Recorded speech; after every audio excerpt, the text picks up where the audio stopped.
امام جعفر صادق علیہ السلام کا فرمان.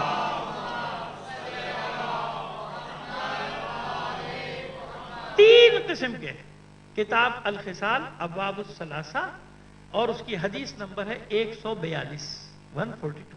یہ حدیث کا نمبر ہے. امام فرماتے ہیں کہ تین قسم کے لوگ ہیں جو قرآن پڑھتے ہیں. قرآن یعنی قاری قرآن، قاریان قرآن، تین قسم کے. پہلی قسم کون سی ہے؟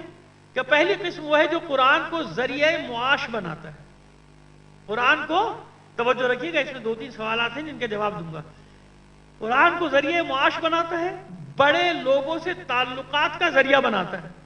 اس قرآن کے ذریعے سے بڑے لوگوں سے دوستیاں پیدا کروں، بڑے لوگوں سے تعلقات بناؤں، ذریعہ معاش بنائے گا، کمائی کا ذریعہ بنائے گا، دنیا کمانے کا ذریعہ بنائے گا. متکبر بھی ہو جائے گا، متکبر لوگوں کے ساتھ بھی رہے گا. یہ پہلا کہ یہ طبقہ جہنمی ہے کیونکہ ذریعہ معاش بنا رہا ہے. ذریعہ معاش بنانے کا مطلب کیا ہے؟ کہ اس قرآن کے ذریعے سے کما رہا ہے. ان کو نہ سمجھے گا جو قرآن کی تعلیم دیتے ہیں. ایک دے رہا ہے قرآن کی تعلیم، وہ ہدیہ ودیہ نہیں لے رہا، قرآن کی تعلیم دے رہا ہے، لیکن جو تعلیم دلوا رہا ہے اپنے بچوں کو، وہ اپنی خوشی سے اس کو کچھ ہدیہ دے دیتا ہے. سمجھ میں آئی بات؟ یہ الگ چیز ہے.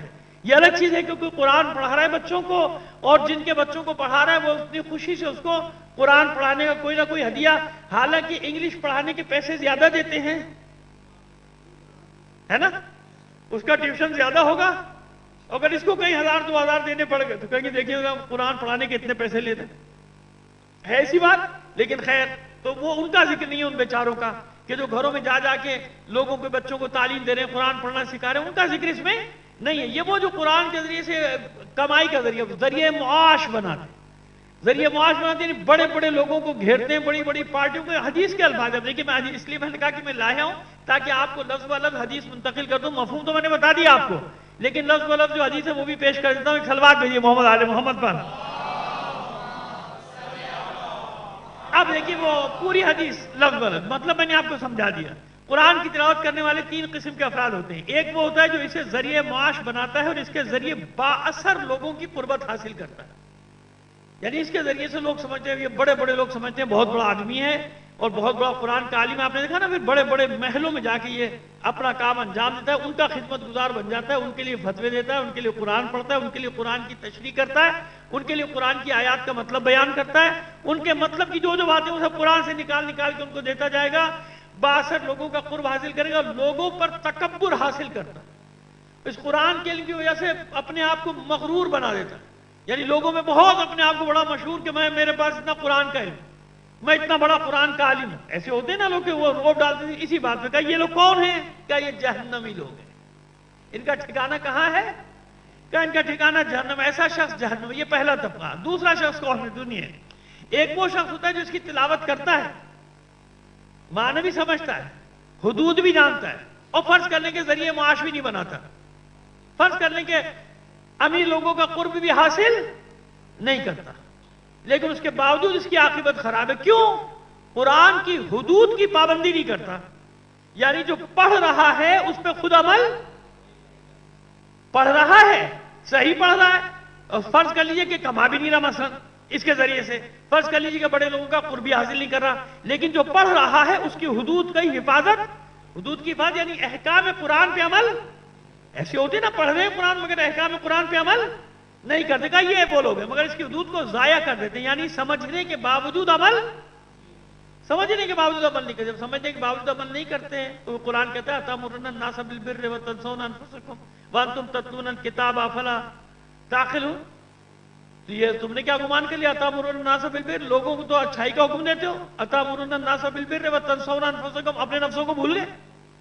لوگوں کو نیکی کی تعلیم دے رہے ہو، اپنے نفسوں کو بھول گئے، جبکہ تم قرآن کی تلاوت کرتے رہتے ہو. أَتَأْمُرُونَ النَّاسَ بِالْبِرِّ وَتَنْسَوْنَ أَنفُسَكُمْ وَأَنْتُمْ تَتْلُونَ الْكِتَابَ، جبکہ تم ہر وقت کتاب کی تلاوت بھی کرتے رہتے ہو اور تمہیں اپنا ہوش نہیں. فَلَا تَعْقِلُونَ، کہ عقل نہیں ہے تمہارے پاس، کہ شعور نہیں ہے، سمجھتے نہیں ہو کہ تم کر کیا رہے ہو، کہ خود تو عمل نہیں کرتے ہو، دوسروں کو عمل کرنے کی دعوت دے رہے ہو. یہ ہے وہ دوسرا طبقہ کہ پڑھ رہا ہے مگر عمل نہیں کر رہا. العالم بلا عمل کالشجر بلا ثمر، بس اس کی مثال وہی اس عالم کی ہے. بے عمل عالم کی مثال کیا ہے؟ ایسے شجر کی مانند، ایسے درخت کی مانند جس کا کوئی پھل نہیں ہوتا. بلا عمل اس کو یہ ہوتی ہے، سمجھنے کے باوجود عمل نہیں کرتا، لہذا اس کی عاقبت بھی خراب. تیسرا شخص کون؟ معصوم فرماتے ہیں. یہ حدیث کس کی ہے؟ امام جعفر صادق علیہ السلام. صلوات بھیجیے محمد آل محمد پر. اسے پڑھتا ہے اور اسے اپنے دل کی بیماریوں کے علاج قرار دیتا ہے. کیا ہے قرآن؟ کیا ہے؟ فیہ شفاء الصدور. یہ مولا عارفان علی بن ابی طالب علیہ السلام کا فرمان ہے. صلوات بھیجیے محمد آل محمد. مولا فرماتے ہیں اس قرآن میں کیا ہے تمہارے لیے؟ فیہ شفاء الصدور. تمہاری جو دل کی بیماریاں، دل کی بیماری سے مراد کیا ہے؟ ظاہری بیماری اپنی جگہ ہوگی بے شک، لیکن اندر جو مرض پیدا ہوتے ہیں نا، شکوک و شبہات کے مرض جو پیدا ہوتے ہیں، نفسانی امراض جو پیدا ہوتے ہیں، تقوی کے خلاف جو امراض پیدا ہوتے ہیں، ان سب کا علاج کس میں ہے؟ اس میں تلاش کرتا ہے. ایک شخص وہ ہے جو تلاوت بھی کر رہا ہے اور اس میں اپنے دل کی بیماریوں کا علاج بھی، یعنی نفسانی بیماریوں کا علاج بھی تلاش کر رہا ہے، یعنی عمل بھی کر رہا ہے. اپنے دل کی بیماری کا علاج کرتا ہے، پس وہ اس کے ساتھ راتوں کو جاگتا ہے. جیسے خاص طور پر یہ رمضان کی ہماری راتیں مبارک راتیں، خاص طور پر کیا کرتا ہے؟ اس قرآن کے ساتھ جاگتا رہتا ہے، پڑھتا رہتا ہے، تلاوت کرتا رہتا ہے. ہاں یہ نہ سمجھے کہ پورے 7 گھنٹے کی رات ہے تو پورے 7 نہیں، کبھی نماز پڑھ رہا ہے، کبھی تلاوت کر رہا ہے، کبھی تھوڑا سا آرام بھی کر لے، کوئی حرج نہیں. لیکن بہرحال ان راتوں کو کیا کرتا ہے؟ ضائع نہیں کرتا، شب داری میں گزار رہا ہے.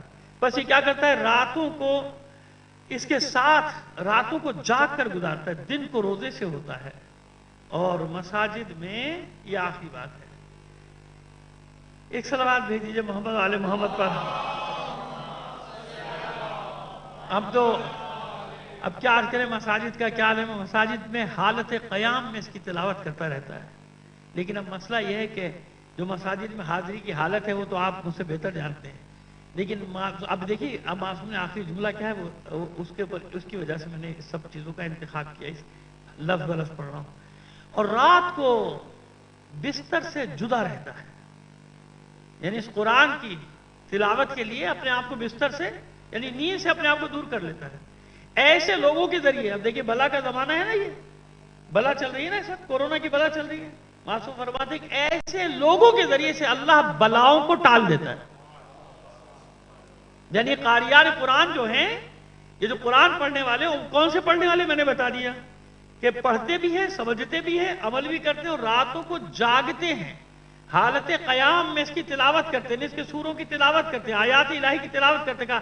یہ لوگ ہیں، ان کے ذریعے سے اللہ کیا کرتا ہے؟ یعنی یہ معاشر پر نعمت ہیں، ان کی قدر کرو، ان کا مذاق نہ اڑاؤ ان عبادت گزاروں کا، کہ ان کے صدقے میں اللہ عام لوگوں کی مصیبتوں کو بھی ٹال دیتا ہے. آپ کو یاد ہے نا، میں نے ابھی گزشتہ مجالس میں شاید جماعت ثانی میں واقعہ پڑھا تھا جناب یونس کی قوم کا، کہ ایک عالم نے پوری قوم کو عذاب سے بچایا تھا. جناب یونس علیہ السلام تو چلے گئے تھے نا قوم کو چھوڑ کے. آپ سے ہو گیا تھا، ترک اولا ہو گیا تھا، آپ تو ماہی کے پیٹ میں جانا پڑا تھا. ایک عالم تھا جو پوری قوم کو اپنے ساتھ لے کر گیا تھا میدان میں، اس نے توبہ کروائی تھی سب کو، بچوں کو ماؤں سے جدا کر دیا تھا، وہ فریادیں کرے تھے. اللہ نے اس عالم کے سبب سے، ایک عالم کے سبب سے جناب یونس کی قوم سے عذاب کو ٹال دیا تھا. یہ قرآن کا واقعہ بھائی، یہ قرآن کا واقعہ، عذاب کو ٹال دیا. وہ واحد قوم، قرآن کہتے ہیں وہ واحد قوم کہ جس پر سے ہم نے آئے ہوئے عذاب کو ٹال دیا تھا. کس کی وجہ سے؟ ایک عالم کی وجہ سے. صلوات بھیجیے محمد آل محمد پر. سمجھ میں آئی بات؟ تو بس وہ آخری جملے ہیں. ابھی آخری جملہ اور زیادہ اہم ہے. ایسے لوگوں کے ذریعے خداوند متعال بلاؤں کا خاتمہ کر دیتا ہے. ان لوگوں کی وجہ سے بلاؤں کا خاتمہ کرتا ہے اور انہیں دشمنوں پر غالب کرتا ہے. دشمن کتنا ہی بڑا کیوں نہ ہو، اس عالم کی وجہ سے دشمن کبھی ان پر غالب. کسی کی سمجھ میں یہ بات آئے یا نہ آئے، لیکن بات بالکل سامنے ہے، روز روشن کی طرح آیا ہے کہ عالم کی وجہ سے آج 40 سال سے زیادہ ہو گئے دشمن پوری کوشش کر رہا ہے کہ کسی طرح غالب آ جائے. لیکن مقابلے پر عالم ہے نا، تو اللہ کا وعدہ ہے کہ کبھی ان لوگوں کی وجہ سے دشمن کو غالب نہیں آنے دوں گا. آج تک دشمن غالب نہیں آ سکا نا. کیوں؟ وہ عابدائے شب زندہ دار، وہ راتوں کو جاگنے والے، وہ راتوں کو عبادت کرنے والے، وہ اللہ کی بارگاہ میں سجدہ ریز، وہ اللہ کی بارگاہ میں قیام کی حالت میں قرآن کی تلاوت کرنے والے لوگ. پوری دنیا کتنی بڑی بڑی طاقتیں دشمن ہیں ان کی، لیکن آج تک کیونکہ اللہ کا وعدہ ہے کہ جب ایسے عالم ہوں گے تو دشمن کو کبھی بھی غالب نہیں آنے دوں گا. یہی وعدہ ہے، اسی وجہ سے تشیع آج تک سرخرو ہے تاریخ میں. کہ ان کے علماء نے، حقیقی علماء نے، ان کے مراجع نے کبھی سامراجی طاقتوں کے سامنے سر نہیں جھکایا. صلوات بھیجیے محمد آل محمد پر. اب بات سمجھ میں آئی ہماری؟ ان علماء ان کی وجہ سے بلاؤں کو بھی ٹال دوں گا، دشمنوں کو کبھی غالب نہیں آنے دوں گا، اور انہی کے سبب سے آسمان سے بارش نازل کرتا ہوں. یعنی اللہ بارش نازل کرتا ہے ایسے علماء کے سبب سے کہ جو راتوں کو جاگ کر تلاوت کرتے ہیں، بستر سے جدا رہتے ہیں، قرآن کی آیات کی تلاوت کو سمجھ کے، جو تیسرا پہلے بتا چکا کہ جو جانتے ہیں کہ قرآن کیا ہے، کہ ان علماء کی وجہ سے، ان کے سبب سے اللہ کی رحمتیں نازل ہوتی ہیں. میں آسمان سے بارش نازل ہوتا ہوں. اب امام فرماتے ہیں خدا کی قسم، جب معصوم قسم کھائے تو کتنی اہم بات ہو گئی ہے نا. معصوم کو قسم کھانے کی ضرورت ہے؟ صادق نہیں جیسے اللہ کو قسم کھانے کی ضرورت ہے، مگر اللہ نے قسم کھائی ہے نا. قرآن مجید کتنی جگہ قسم کھائی، کتنے مقامات پہ اللہ نے قسم کھائی ہے. اور جہاں بھی قسم کھائی ہے تو کیا معنی میں زور ہے، شدت. تو جب معصوم بھی قسم کھائے تو معنی میں شدت آ گئی نا. مفہوم میں یاد رکھیے، شدت آ جاتی، یعنی مزید معصوم اپنے جملوں میں شدت پیدا کرنے کے لیے قسم کھا رہا ہے. معصوم فرماتے ہیں خدا کی قسم ایسے ہی لوگ قرآن کی صحیح تلاوت کرنے والے ہوتے ہیں، یعنی جن کی وجہ سے اللہ یہ بلائیں ٹالتا ہے، دشمن کو تم پر غالب نہیں آنے دیتا، دشمن تم پر کبھی غلبہ نہیں پا سکتا. خدا کی قسم ایسے ہی لوگ اس قرآن کی صحیح تلاوت کرنے والے ہوتے ہیں. مگر یہ کبریت احمر سے بھی کم ہے. کبریت احمر سے کیا ہے اس کی تشریح کر دیتے ہیں آپ کے سامنے. ایک صلوات بھیجیے محمد آل محمد پر. یہ میں نے زبانی بھی بیان کر سکتا تھا، لیکن لفظ لفظ اس لیے پہنچانا چاہا کہ آپ تک یہ حوالہ پہنچ جائے. کتاب الخصال کا باب ابواب الثلاثہ، اور اس کی حدیث نمبر 142 ہی ہمارے کتاب خانے میں جامعہ کی موجود ہوگی. یہاں پہ کوئی بھی دیکھ سکتا ہے، رجوع کر سکتا ہے. آخری جملہ اتنا ہمیں کہ خدا کی قسم یہی وہ لوگ ہیں جو قرآن کی صحیح تلاوت کرتے ہیں، لیکن ان کی تعداد کبریت احمر سے بھی کم ہے. یہ کبریت احمر کیا چیز ہے؟ لفظ کا الگ الگ معنی کر دیں گے نا تو بہت آسان ہو جائے گا آپ کے لیے. کبریت فارسی میں کہتے ہیں ماچس کو. ماچس خریدنی ہو نا بازار میں جا کے تو کیا کہیں گے؟ کبریت. لیکن اصل معنی کیا ہے؟ کبریت کا اصل معنی ہے گندک. کبریت کا اصل معنی ہے گندک اور خالص مہنگا ترین سونا، عمدہ والا سونا جو کم ملتا ہے. گندک، خالص سونا اور زر خالص. زر خالص بھی ایک چیز ہوتی ہے. زر خالص وہی سمجھ لیں، یعنی سونے سے بھی زیادہ مہنگی کوئی دھات. کبریت اس کے معنی، یہ کبریت کا لفظی معنی ہے گندک. احمر جب ساتھ لگ گیا، احمر کے معنی ہے سرخ، ہے نا. بحر احمر، ریڈ سی، سرخ دریا ہے نا، دریا سرخ. وہ سمجھ میں آ گیا. احمر، احمر کا معنی ہے کبریت. اب کبریت احمر کو جمع کیجئے. معصوم فرمانے کبریت احمر کی معنی نہیں ہے، ان کی تعداد اتنی ہے. کبریت احمر، یہ جو کبریت احمر جب مل جائے تو اب کیا ہو گیا؟ سرخ دھات، سرخ گندک. دھات نہیں، گندک، سرخ گندک یا سرخ سونا. یہ سرخ سونا یا سرخ گندک انقا ہے، کمیاب ہے. یہ ملتی ہی نہیں دنیا میں، یعنی اتنی کم ہے کہ اس کے نام کے ساتھ لیا جائے کمیاب. کبریت احمر کا معنی کیا ہوگا؟ کمیاب دھات. وہ دھات جو ہے ہی نہیں، انقا. انقا کا مطلب لفظ تو ہے، معنی تو ہے اس کا، لیکن خود خارج میں موجود نہیں. اگر کہیں ہے تو کوئی ہوگا، اکا دکا کچھ ہوگا، ہے نا. جیسے بہت سارے ہیں، سیمرغ ایک پرندہ ہے، وہ ہے ہی نہیں، انقا ہے. اس کا معنی کیا ہے؟ جیسے ہما ہے، ایک وہ انقا ہے، یعنی معنی موجود ہے، لفظی موجود، لیکن ہے نہیں کہیں. اگر ہے تو کوئی اکا دکا کہیں ہوگا تو ہوگا. معصوم فرماتے کہ ایسے لوگوں کی تعداد کبریت احمر، یعنی اتنی کم تعداد ہے، اتنی کم تعداد ہے ہی نہیں، یعنی گنتی پہ ان کو شمار کیا جا سکتا ہے. چند لوگ ہوں گے کہ ان کی تعداد بہت کم ہے. کبریت احمر کی مانند ہے، یہ وہ سرخ سونے کی مانند ہے، یہ سرخ گندک کی مانند ہے جو کمیاب ہے، جو نایاب ہے، ملتی نہیں. اتنی کم ہے کہ بہت. انقا، اس کی تشریح لکھا انقا. انقا یعنی ہے ہی، ناپید ہے.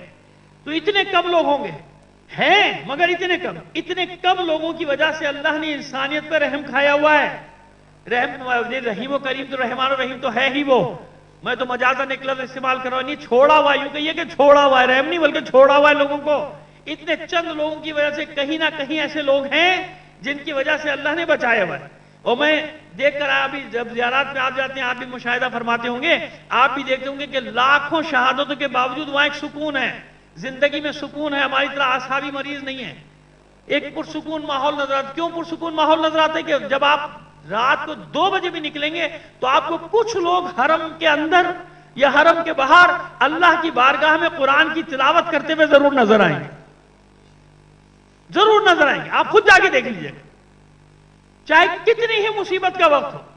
یہاں تک کہ ایسا بھی مصیبت کا وقت آیا ہے کہ جب حرم کو تالے لگ گئے, حرم کو تالے لگنے کے باوجود آپ کو باہر نظر آئے گا کہ باہر کھڑے ہوئے یا بیٹھے ہوئے تلاوت کر رہے ہیں. بس یہ وہی وجہ ہے کہ اللہ نے ان سب کو ابھی تک سلامت رکھا ہوا ہے اور دشمن کو ان کے اوپر غالب نہیں آنے دیا. کیوں؟ ایسے تلاوت کرنے والے موجود ہیں. بے شک ان کی تعداد کبریت احمر کی طرح سے ہے. صلوات بھیجیے محمد آل محمد پر. اسے کہتے ہیں کبریت احمر, جو معصوم فرمانے کہ ایسے لوگوں کی تعداد کبریت احمر سے زیادہ نہیں.